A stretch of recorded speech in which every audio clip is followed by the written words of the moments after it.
Ito naman hong grupong aktor. Umapilang dapat na raw munang magkaroon ng konsultasyon bago ho ituloy. Ito nga hong panukalang batas kaugnay sa pagpapalawak ng regulatory powers ng MTRCB. Brigada Sheila Matibag, ibrigada mo! Brigada Live Report. Nanawagan ang aktor o League of Filipino Actors sa Kongreso na itigil ang Senate Bill No. 2805 o ang panukalang target palawakin ang regulatory powers ng Movie and Television Review and Classification Board o MTRCB.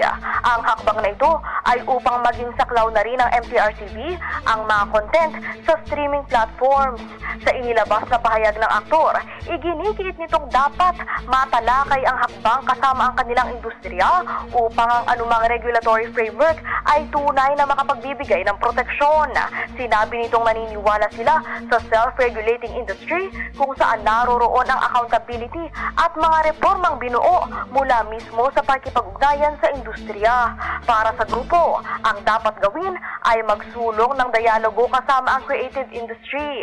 Ang anuman umanong mga batas na makaapekto sa expression, artistic integrity at kabuhayan ay dapat mabalangkas kasama ang mga taong kabilang at naroroon sa naturang sektor.